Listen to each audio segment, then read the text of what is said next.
Ana itu pernah ditanya ya, oleh seseorang berkaitan dengan hukum jual beli biawak. Ya.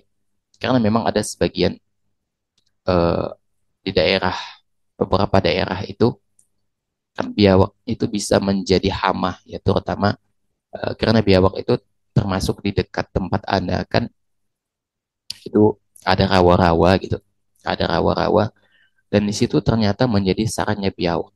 Ya, ada memelihara ayam, ya bewak itu habis tuh ayam itu ditangkap-tangkepin, dimakan sama biawak itu. Kemudian dibuatkan perangkap, kemudian biawak itu ditangkap gitu karena terperangkap. Nah, ada sebagian orang yang memperjualbelikan biawak itu. Boleh nggak jual beli biawak? Boleh nggak? Ya, jual beli biawak. Ya. Pertama kita lihat dulu dari sisi halal haram dagingnya. Ya, apakah daging biawak itu halal? Ada khilaf di kalangan para ulama. Ada sebagian yang menghalalkan karena mengkiaskannya kepada dhab, ya, kadal gurun, kadrun gitu, dhab gitu kan. Tapi ada sebagian yang mengharamkan karena beda antara biawak, ya biawak yang biawak yang kita tahu gitu kan dengan dhab yang ada di Timur Tengah di padang pasir, ya. Dan pendapat yang rojih, pendapat yang kuat itu adalah pendapat bahwasanya daging biawak itu haram. Kenapa? Karena beda antara kadal gurun dengan biawak. Kadrun atau kadal gurun itu makannya itu makan tumbuh-tumbuhan, ya. Dan biawak yang kita ketahui di Indonesia itu biawak itu makannya makan apa? Makan bangkai.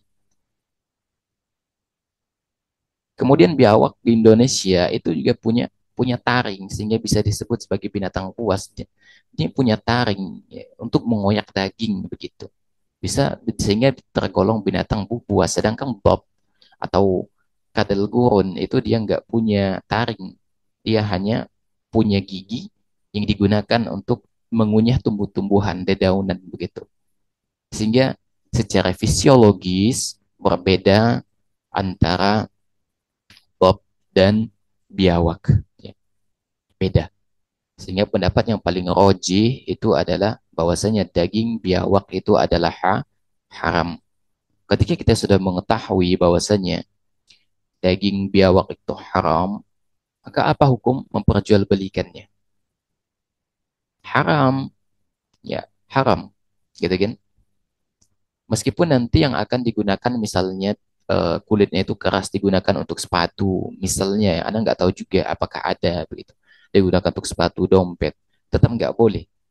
Karena keumuman hadis Nabi SAW melarang memanfaatkan kulit binatang buas gitu loh. Ada larangan dari Nabi SAW berkaitan dengan persoalan tersebut. Oleh karena itu sebaiknya ya jual beli daging biawak atau jual beli biawak itu sendiri itu dihindari. Ya. Adapun yang menyamakannya dengan bob ya tentu beda. Beda antara bob dan biawak itu tentu beda.